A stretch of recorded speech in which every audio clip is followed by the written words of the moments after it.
ओम शांति। मैं प्रजापिता ब्रह्मा कुमारी ईश्वरीय विश्वविद्यालय की एक स्टूडेंट हूँ।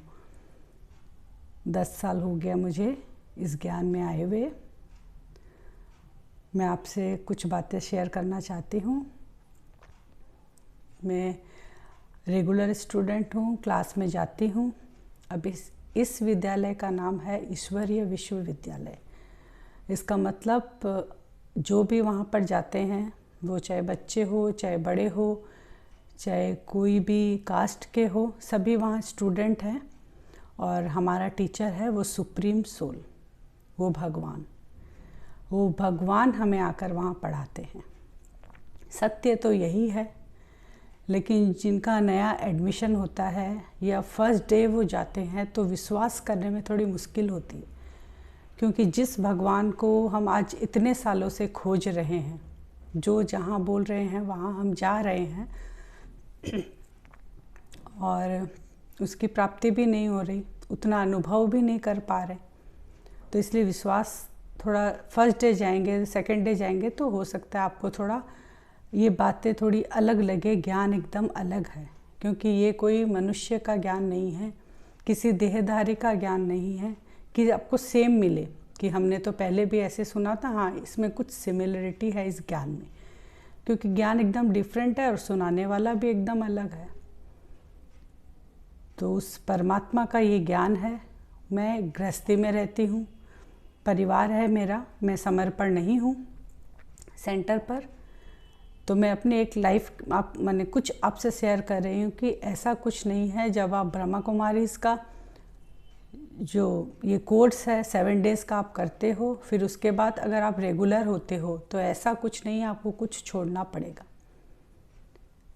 हमारी दिनचर्या में जो नेगेटिविटी हमारे अंदर है वो कैसे छूट जाएगी, इसमें भी आपको मेहनत नहीं करनी पड़ती, क्योंकि प्रैक्टिकल ये मैं अनुभव कर चुकी हूँ, इसीलिए मैं आपके साथ शेयर कर रही हूँ। हमारे दिन में बहुत सारी प्रॉब्लम आती है, तो हम क्या करते हैं, उन प्रॉब्लम्स को लेकर इकट्ठा करते रहते हैं। आज की कुछ प्रॉब्लम आई, उसको हमने एक जगह जमा कर लिया। कहाँ स्टोर करते हम? यहाँ भ्रकुटी सिंहासन पर जो आत्मा विराजमान है उसकी जो 3 आपको बताया था 3 शक्तियाँ हैं, मन, बुद्धि और संस्कार। वहाँ मन में ये बातें स्टोर होती जाती है। दिन में बहुत सारी बातें आई, कुछ बातें हमने स्टोर की। सेकेंड डे कुछ बातें आई, उसको हमने स्टोर की। यहाँ तक कि पास्ट की बातों को भी हम नहीं भूलते हैं। तो यहाँ का जो स्टोर रूम है कितना फुल हो गया है। तो जब से मैं ये राजयोगा मेडिटेशन सीखना शुरू किया मैंने, तो यहाँ से मेरा जो है खालीपन होना शुरू हुआ। इसका मतलब जो नेगेटिविटी थी वो धीरे धीरे कम होना शुरू हुआ, क्योंकि यहाँ हम किसके साथ कनेक्ट होते हैं। यहाँ ना आपको किसी देहधारी को याद करना पड़ता है, ना कोई यहाँ गुरुजी हैं जिनका आपको पाँव छूना पड़ेगा, चरण धोने पड़ेंगे, ऐसा कुछ भी नियम नहीं है। यहाँ आपका डायरेक्ट कनेक्शन उस परमात्मा के साथ होता है। आपको वो सिखाया जाता है कि कैसे हम अपने को आत्मा समझ उस परमात्मा के साथ अपना मिलन बनाएं। तो देखिए, अब उस परमात्मा के पास तो सब कुछ है, क्या नहीं है उसके पास? सुख है, शांति है, प्रेम है, आनंद है।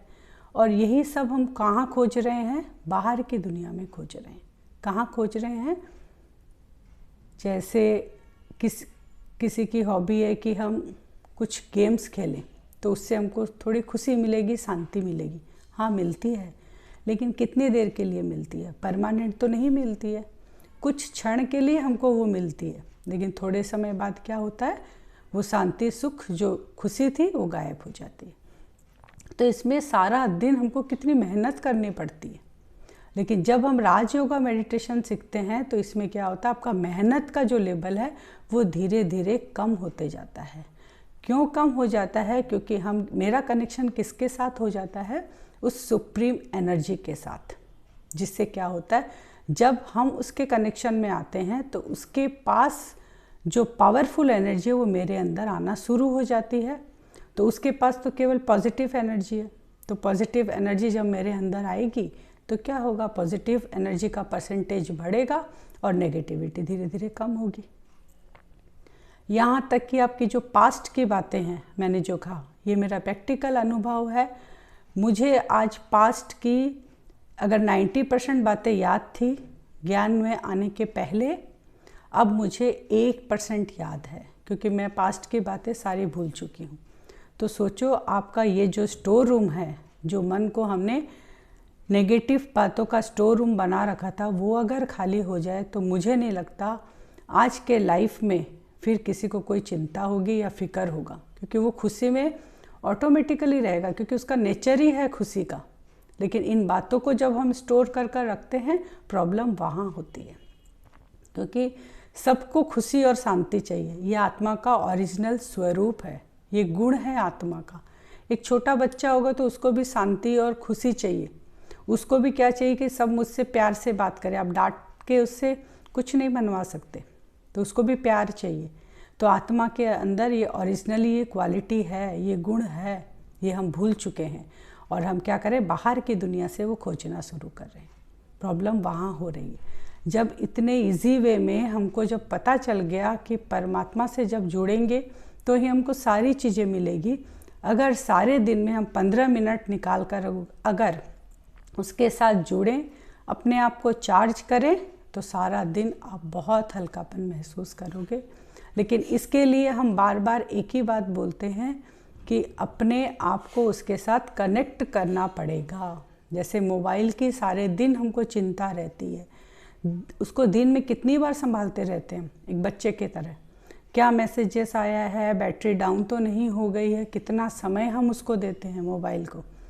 उसमें से भी अगर हम चाहें कुछ समय निकाल कर अगर अपनी चेकिंग शुरू करें कि यहाँ पर मैंने क्या बात आज ली है जिसके कारण मेरी डिस्टर्बेंस हो रही है, अगर वो उस चेकिंग में हम अगर सारे दिन में 1-2% भी अगर ध्यान दें, तो मुझे नहीं लगता कि हम उस रास्ते में बढ़ने में हमको कोई तकलीफ़ होगी और हम बहुत खुश और खुशहाल जीवन जी सकते हैं। ये मेरा पर्सनल अनुभव है। मैं रोज़ आपके साथ कुछ कुछ अनुभव शेयर करूँगी, अपना जो पर्सनल है, मेरी फ्रेंड्स का जो अनुभव है वो आपके साथ शेयर करूँगी। अब हमारा मेन टॉपिक है।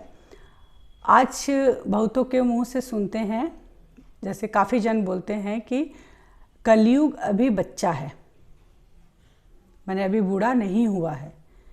लेकिन हम इस ज्ञान में सुन रहे हैं कि कलयुग अभी बूढ़ा हो चुका है। तो क्या कलयुग अभी बच्चा है कि बूढ़ा है, ये आपके सामने मैं रखूँगी। फाइनली आपको ये जजमेंट देना है कि नहीं, वो सुनने के बाद आप फाइनल कीजिएगा कि क्या अभी बच्चा है कि बूढ़ा हो गया। सिचुएशन चारों तरफ देखते हुए हम सबको क्या लगता है, क्या कलयुग के अभी भी 40,000 साल बाकी है?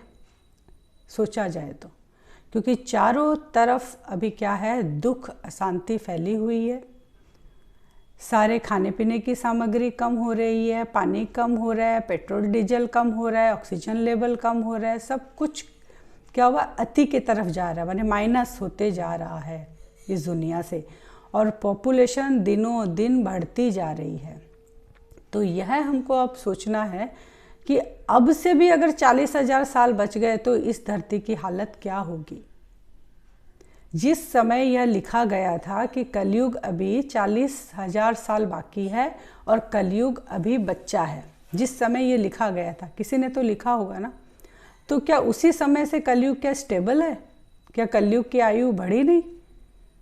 हम क्या कर रहे हैं, वो जो सुन लिया हमने, जिसने भी सुना, जो लिखा था, तब से हमने ये पकड़ कर बैठ गए कि तब से अभी तक वो 40,000 साल बस स्टेबल है, वो टाइम बीत ही नहीं रहा है। हमारे घर में अगर कोई बच्चा जन्म लेता है और अगर हमारे घर में किसी को डायरी लिखने की आदत है, अगर सोच लीजिए आज से 100 साल पहले किसी बच्चे का जन्म हुआ और उस समय जो हमारे एल्डर्स थे उन्होंने एक डायरी में लिखा कि हमारे घर में एक नया बच्चा आया है। वो डायरी अगर हमारे हाथ में आज लगती है और हम पढ़ते हैं उस डायरी को, तो उसमें क्या देखते हैं कि हमारे घर में बच्चा का जन्म हुआ है। तो इसका मतलब वो बच्चा तो 100 साल का हो गया, वो टाइम तो चला गया, आज तो वो बच्चा नहीं है। तो यही भूल हो गई है, हम जो पढ़ रहे हैं कि कलयुग अभी बच्चा है कि बूढ़ा है। कलयुग अभी बूढ़ा हो चुका है। देख लीजिए, शास्त्रों के हिसाब से या हमारे बड़े बुजुर्ग जो हमको कहते थे, कलयुग की कुछ निशानियां बताते थे। उसमें कहते थे कि आप देखो छोटे बच्चे जो 13 या 12-13 साल में वो माता पिता बनना शुरू हो जाएंगे। उसके बाद कहते थे अनाज जो है वो पूड़ियों में मिलेगा, पानी जो है वो बोतलों में मिलेगा। ये सारी सिचुएशन हम अभी देख रहे हैं। पानी हम खरीद कर पी रहे हैं बोतल में। अनाज भी क्या है, पहले कैसे लाते थे, क्विंटल क्विंटल माने 12 महीनों का अनाज एक साथ इकट्ठा किया जाता था घर में। अभी हम लोग 200 ग्राम 250 ग्राम आधा किलो अनाज लेकर आ रहे हैं। डीजल पेट्रोल की हालत हम देख ही रहे हैं। बाकी हमने कहा पहले ही, सब कुछ धीरे धीरे लेवल कम होते जा ही रहा है। बच्चों की मेंटलिटी हम देख ही रहे हैं कि आजकल जितना भी इंटरनेट है, मोबाइल है, जो भी साधन हमको मिला है, उससे बच्चे की स्थिति कैसे होती जा रही है। हमें कुछ उनको सिखाना नहीं पड़ता। पहले पेरेंट्स क्या करते थे, एक एक बातें बच्चों को सिखाते थे, आज बच्चे हमको सिखाते हैं। तो लाइफस्टाइल कितनी एडवांस हो गई है, फास्ट हो गई है, किसी के पास कोई समय नहीं रहा है। कलयुग अगर अभी भी बचा हुआ रहे तो स्थिति बहुत खराब हो जाएगी, क्योंकि समय नहीं है, एक चीज़ का समय होता है। तो कलयुग अभी अति की तरफ जा रहा है। एक तरफ तो हम बोलते हैं, किसी को भी आप पूछोगे तो बोलेंगे घोर कलयुग चल रहा है, और एक तरफ बोलते हैं कलयुग बच्चा है। अब दोनों बातें कैसे मानी जाए? घोर कलयुग चल रहा है क्योंकि चारों तरफ की सिचुएशन देखकर हम ये फाइनल डिसीजन दे रहे हैं कि नहीं, कलयुग घोर चल रहा है। और पड़ा हुआ ऐसा है कि कलयुग अभी बच्चा है, बस वो हम रट रहे हैं कि कलयुग अभी बच्चा है। नहीं, अपनी मेंटल स्थिति को स्ट्रॉन्ग करिए। और ये फैक्ट है कि कलयुग अभी बूढ़ा हो चुका है। कभी भी कुछ भी कैसी भी सिचुएशन आ सकती है किसी के भी साथ। कोई एज नहीं है, चाहे वो छोटा बच्चा हो चाहे वो बूढ़ा हो, और ऐसा हो रहा है, ऐसी बात नहीं है। प्रकृति आपदाएं 5 तत्व से कहीं पे भी हमको अटैक कर सकते हैं। घर में कुछ भी प्रॉब्लम, कभी भी क्या भी कैसे भी कोई बीमार पड़ सकता है, कैसी भी सिचुएशन कुछ भी आ सकती है। अब उसके लिए मेरा काम क्या है, क्या हम सिचुएशन को पकड़ सकते हैं, सिचुएशन को अपने हाथ में रख सकते हैं? हम नहीं रख सकते हैं। कब आएगी ये भी नहीं पता। लेकिन हाँ, एक चीज़ हम कर सकते हैं, वो क्या है कि हम अपनी स्थिति को स्टेबल कर सकते हैं। हम क्या करते हैं, कोई भी परिस्थिति आए उसमें हम अचल अडोल रह सकते हैं, माने हलचल में नहीं आएंगे। क्योंकि प्रॉब्लम कहाँ होती है, जब हम खुद डिस्टर्ब हो जाते हैं।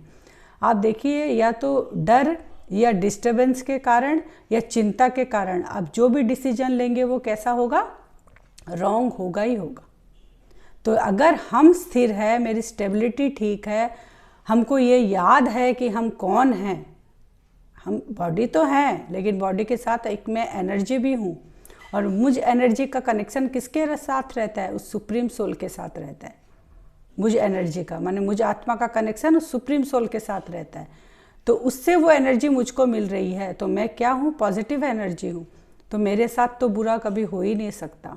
और मैं स्टेबल रहूँगी तो हम डिसीजन भी कैसा लेंगे, एकदम एक्यूरेट डिसीजन हम लेंगे। तो ये है अपनी स्टेबिलिटी की बात। इसके लिए क्या होगा, कोई भी देहधारी, कोई भी फैमिली मेम्बर, आप अगर चाहो कि उससे ट्रांसफ़र हो जाएगा मेरे पास कुछ पॉजिटिविटी, या वो मुझे कुछ दे देंगे तो उससे मुझे प्राप्ति हो जाएगी और मैं स्टेबल हो जाऊंगी, ऐसा नहीं हो सकता। अगर ऐसा होता तो हर घर में आज शांति होती।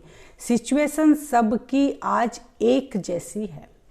घर में अगर 4 मेंबर है, हम एक एग्जांपल दे रहे हैं, अगर 4 बर्तन रखे हुए हैं घर में, आज चारों की हालत क्या है, खाली है, चारों भरपूर नहीं है वो। इसीलिए जरा सी आवाज़ से टकराव होता है। टकराव होते ही खाली बर्तन की तो आवाज़ होगी, वैसा हो रहा है।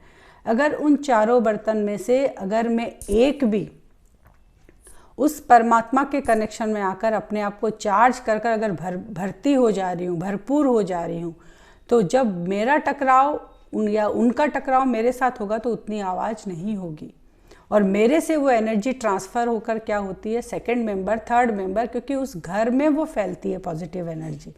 हम जो भी घर में करते हैं वो एनर्जी घर में फैलती है।